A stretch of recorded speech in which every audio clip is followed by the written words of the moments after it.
Otep à tous, bien-aimés frères et sœurs, la semaine qui vient de s'écouler, les deux groupes Wazalendo qui ne s'entendaient pas, qui se battaient chacun de son propre côté, et puis qui avaient des rivalités très intenses, se sont rencontrés. Le général Guidon et le général Kabido, le général autoproclamé Kabido, se sont rencontrés et ont décidé de faire la paix. Et désormais, ils vont travailler ensemble. Vous savez, ça c'est une bonne nouvelle. Vous ne pouvez pas aller en guerre pendant que vous êtes vous-même entre vous en guerre. Et là, les patriotes Wazalendo que nous saluons sur le terrain, qui font un travail formidable et qui sont aujourd'hui soutenus par les FARDC et l'armée congolaise, ils ont marqué un point essentiel. L'unification des forces pour faire face à la menace des M23, RDF et des ADF, UPDF. Ça, c'est du côté ougandais. Donc, c'est une très bonne nouvelle.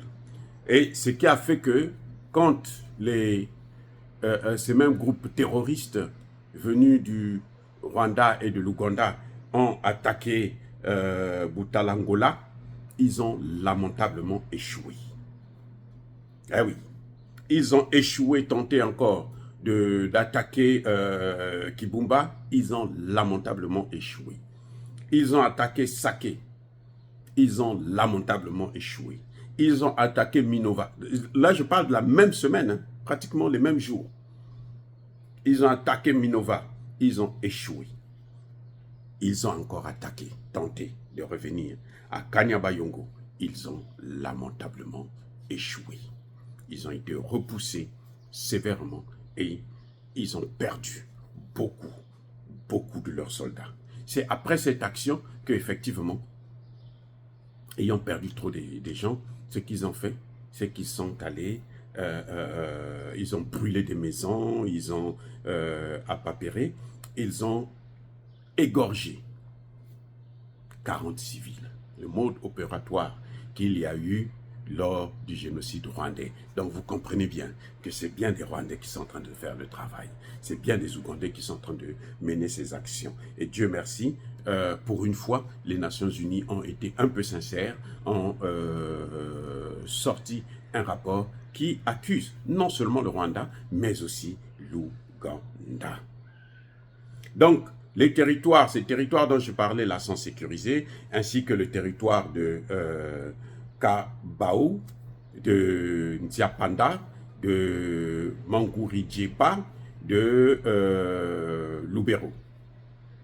Et il y a aussi Bachali, Kaembe et Kalonge. Kalonge plutôt. Donc, tous ces territoires-là sont libres.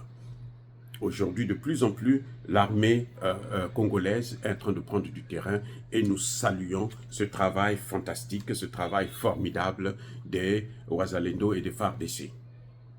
La réforme de l'armée qui a commencé avec l'ancien ministre de la Défense, Jean-Pierre Mbemba, doit certainement se poursuivre. Et je crois qu'il faut encore former plus de jeunes. Le Congo a des hommes.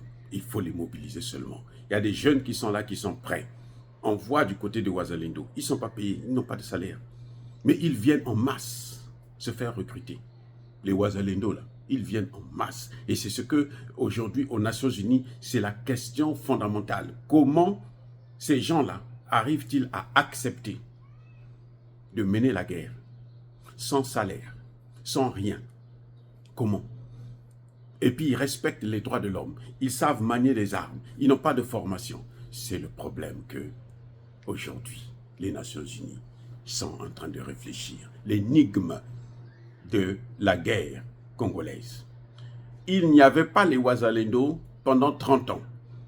Ils viennent de naître et maintenant, cette guerre, nous allons la gagner.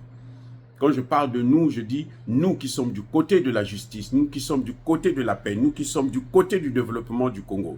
Nous allons gagner cette guerre parce que nous sommes du côté du bon côté de l'histoire.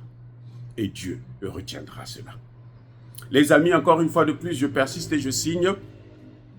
Soyez bénis, abondamment bénis par le Dieu des Kémités, par nos ancêtres angélisés.